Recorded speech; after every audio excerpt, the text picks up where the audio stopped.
શોણિતપુર નગરીમાં પ્રવેશ કર્યો. સુખદેવજી મહારાજ પરીક્ષિતને જ્યાં કથાઓ સંભળાવે છે એમાં પરીક્ષિતે એવું પૂછ્યું છે ભગવાનને કે પ્રભુ મેં એવું સાંભળ્યું કે એકવાર કૃષ્ણનું અને મહાદેવનું યુદ્ધ થયું હતું, શું આ વાત સાચી છે? સુખદેવજી મહારાજે કહ્યું કે હા રાજન સાચી છે, હવે એ પ્રસંગ સમજાવો. એટલે કહ્યું કે એક શોણિતપુર નગરી હતી, નગરીનો બાણાસુર નામનો રાજા હતો અને આ બાણાસુર છે એ પરમ મહાદેવનો ઉપાસક વ્યક્તિ હતો, ભોળાનાથનો ભગત હતો.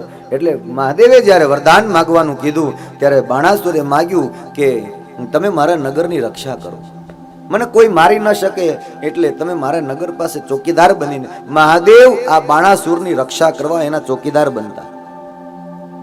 એટલે જ્યારે નગરી ઉપર કઈ સંકટ આવે તો મહાદેવ એનો સામનો કરતા. અને આ બાણાસુરને ભગવતી પાર્વતીએ વરદાન આપી અને પોતાની દીકરી ઓખા આપેલી, જેનું બાણાસુરને ત્યાં આવ્યા પછી નામ પડ્યું છે ઉષા. આ ઉષા અને ઓખા એ જ બંને એક. એટલે આખી કથા પૂરી થઈ જાય અને ઉષાનું હરણ થાય, આવું બધું તમે સાંભળો પછી કહેતા નહીં કે આમાં ઓખા ક્યાં આવી, ઉષા એ જ ઓખા. એવો પ્રસંગ છે કે મહાદેવ જ્યારે પાર્વતીના મહેલે જાય છે ત્યારે એમણે પોતાના અંગથી ઉત્પન્ન કરેલ બે દીકરાઓ, એક દીકરી ને એક દીકરો, એક ગણપતિ ને બીજી ઓખા, આ એણે દરવાજે ચોકીદાર બનીને રાખ્યા હોય કે કોઈ આવે તો અંદર હું સ્નાન કરવા બેઠી છું, અંદર આવવા ન દો. એમાં ગણપતિએ રોક્યા તો ગણપતિનું માથું ભગવાન મહાદેવે કાપી નાખ્યું. એટલે ઓખા ડરી ગઈ, એટલે જઈને સંતાઈ ગઈ. અને સંતાઈ ગઈ એટલે પછી પાર્વતીને ન ગમ્યું કે તારા ભાઈનું મસ્તક કપાઈ ગયું ને તને હંતાઈ જવાનું હું જે. પછી એને એ ઓખા છે એ બાણાસુરને સોંપવામાં આવે છે. આવો પ્રસંગ શિવ પુરાણમાં છે. એ પ્રસંગ તરફ આપણે વધારે વિસ્તારમાં નથી જવું, પણ આવો એક પ્રસંગ છે. એ ઓખા જે આપી બાણાસુરને એનું નામ પડ્યું ઉષા.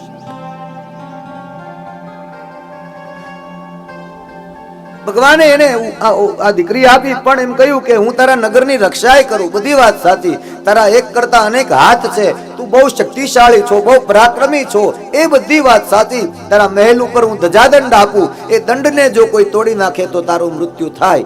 આમ તો કોઈ તોડી નહીં શકે, પણ ધ્યાન રાખજે, તારા જમાઈથી ધ્યાન રાખવું પડશે. તારા જમાઈથી તારે સાવધાન રહેવું પડે. એટલે બાણાસુરે એવું નક્કી કર્યું કે મારા જમાઈથી સાવધાન તો ત્યારે રહેવું પડે ને કે હું દીકરીને પરણાવું તો જ. દીકરીને પરણાવું જ નહીં તો જમાય જ ક્યાંથી હોય. પણ એમ કીધું કે જો કદાચ દીકરીનું મન કોઈનામાં લાગી જાય અને એની મેળાએ પરણી જાય તો કે છે પણ એને બહાર નીકળવા દઉં તો કોકનામાં મન લાગે ને, એને દરવાજો બંધ કરીને પૂરી જ દઉં, એટલે બહાર નીકળે જ નહીં. એને કોઈ હક જ નથી બહાર નીકળવાનો, એટલે દરવાજો બંધ કરીને ઉષાને અંદર પૂરીને રાખતા. બાણાસુરને એક પ્રધાન હતો, એનું નામ હતું કુષ્માંડ. આ કુષ્માંડને એક દીકરી હતી, એનું નામ હતું ચિત્રલેખા. આ ચિત્રલેખા અને આ બાણાસુરની દીકરી ઓખા, આ બે સખીઓ હતી.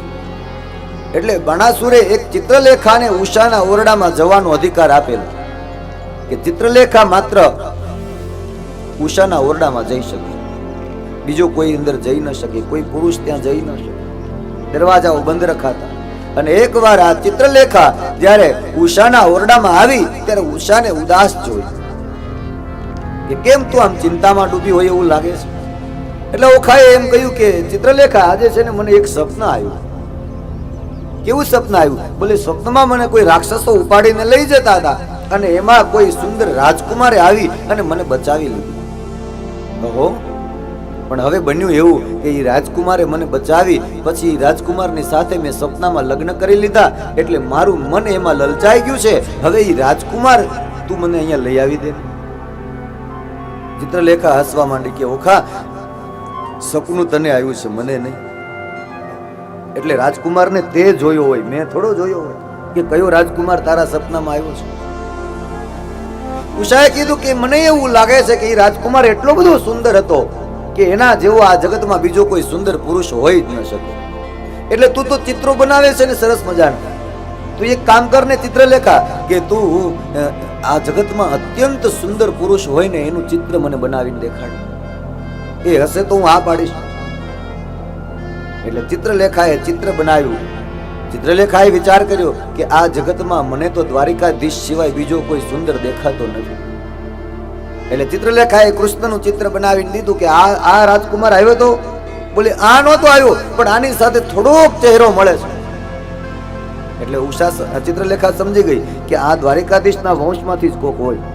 જો ચહેરો આની સાથે મળતો હોય તો મને લાગે છે કે આનો જ કોક કુળમાં જન્મેલો હોવો જોઈએ. એટલે તરત પછી પ્રદ્યુમ્નનું ચિત્ર બનાવ્યું કે આ હતો બોલે આ નહીં, પણ આની સાથે તો બિલકુલ ચહેરો મળે છે. એટલે તરત ઉષાએ ત્રીજું ચિત્ર અનિરુદ્ધનું બનાવ્યું કે આ રાજકુમાર બોલે બસ આ જ હતો. તો કે આ તો દ્વારિકાધીશ કૃષ્ણનો પૌત્ર છે, દીકરાનો દીકરો અનિરુદ્ધ છે. તો કે બસ તું એને લઈ આવી આપ મારી પાસે, મારે એની સાથે પરણવું છે.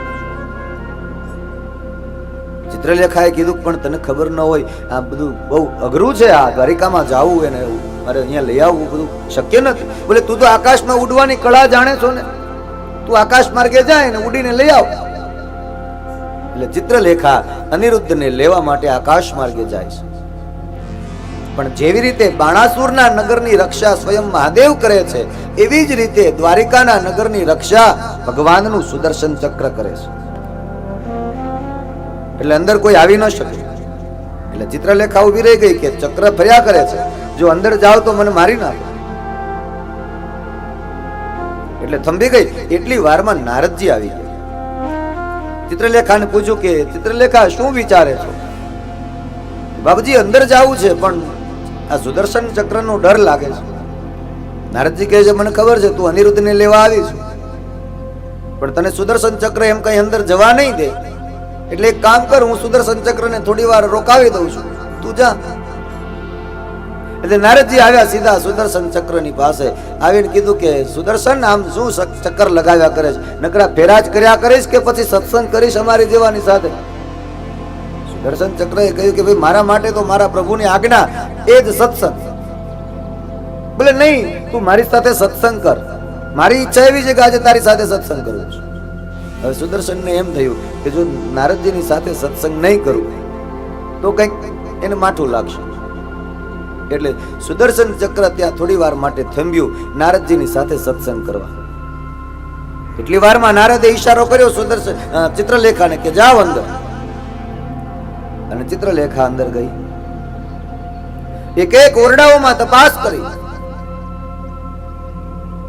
આમ કરતા કરતા અનિરુદ્ધના ઓરડે પહોંચી. તો અનિરુદ્ધ પલંગ ઉપર સૂતા છે. ચિત્રલેખા વિચારે છે કે આને જગાડું, બધી માંડીને વાત કરું. પણ ત્યાં વળી વિચાર આવ્યો કે જો આને જગાડું અને કઈ આનાકાની કરે, વળી કઈક અવાજ થાય તો કોઈને ખબર પડી જાય કે હું આવી છું અને હું પકડાઈ જાઉં, પછી તકલીફ વધી જાય. એના કરતા આને નિંદર કરે છે ને, બસ આ જ અવસ્થામાં આખો પલંગ જ ઉપાડી લો. એટલે ચિત્રલેખાએ આખો પલંગ ઉપાડ્યો અનિરુદ્ધને સાથે લઈ અને આકાશ માર્ગે જતા અને બાણાસુરની નગરમાં ઉષાના ઓરડામાં જઈને અનિરુદ્ધને પલંગ મૂકી દીધો. લે ઉખા, તે કીધું એ પ્રમાણે. અને આ બાજુ નારદજી સુદર્શન ચક્રની સાથે સત્સંગ કરતા હતા. ખબર પડી કે ચિત્રલેખા ગઈ. એટલે નારદજીએ સુદર્શન ચક્રને સત્સંગ કરતા કરતા કહી દીધું કે હવે સત્સંગ પૂરો, તું તારું કામ કર. પણ કેમ નારદજી, આમ અર્ધવચ્ચે સત્સંગ ઘડીકમાં પૂરો થઈ જાય? તો કે આ બસ મારે એટલો જ સત્સંગ કરવો હતો, હવે તું તારું કામ કર, હું મારું કામ કરું ને બાકીના બધો એનું કામ કરશે. ચિત્રલેખા પલંગ લઈને સીધી ત્યાં પહોંચી. ઉષા કહે છે બસ આ જ પુરુષ મારા સપનામાં આવ્યો. બોલે આ કૃષ્ણનો પૌત્ર છે, દીકરાનો દીકરો છે. અનિરુદ્ધ જાગે એની રાહ જોવા લાગ્યા. અનિરુદ્ધ જાગ્યા ત્યારે ખબર પડી કે આ ઘટના બની ગઈ. એટલે ઉષાએ ઓખાએ વિનંતી કરી કે મહારાજ માફ કરજો, તમને પલંગ સાથે ઉપાડીને અહીંયા લઈ આવવા પડ્યા, પણ મારી કઈક મજબૂરી હતી એટલે આમ બન્યું. પણ હવે મારું મન તમારામાં લાગ્યું છે, તમે મારી સાથે વિવાહ કરો. મારા પિતાજી તો મને પરણાવવાના નથી. એટલે ચિત્રલેખાને કીધું કે તું તો મંત્ર વિદ્યા એ બધી જાણે જ છો, કર્મકાંડ તને આવડે છે, એટલે તું જ અમારા લગ્ન કરાવી દે. અને બંધ ઓરડામાં ચિત્રલેખાએ અનિરુદ્ધને અને ઉષાને લઈને પરણાવી દીધી. પણ કહે છે કે થોડોક સમય વીત્યો ને, ત્યાં કોઈ ચોકીદારોએ ઉષાના ઓરડામાંથી પુરુષનો અવાજ સાંભળ્યો. એટલે બાણાસુરને જઈને વાત કરી કે મહારાજ, ઉષાના ઓરડામાંથી કોઈ પુરુષનો અવાજ સંભળાય છે. બાણાસુરે દરવાજા ખોલીને અંદર જોયું તો ખબર પડી કે આ તો અનિરુદ્ધ. એટલે બંનેનું ત્યાં યુદ્ધ થયું છે. પરંતુ બાણાસુરે અનિરુદ્ધને કેદ કરીને પૂરી દીધા છે. આ બાજુ દ્વારિકાની અંદર અનિરુદ્ધ ક્યાંય મળ્યા નહીં. અનિરુદ્ધ મળ્યા નહીં એટલે કૃષ્ણએ કીધું જલ્દી તપાસ કરો, જાઓ. સૈનિકોને ચારે બાજુ દોડાવ્યા પણ ક્યાંય અનિરુદ્ધનો પત્તો ન લાગ્યો. એટલે ભગવાને નક્કી કર્યું કે સુદર્શન ચક્ર તો બધું જાણતો જ હશે, એને તો ખબર જ હોય ચોકી પહેરો કરે છે.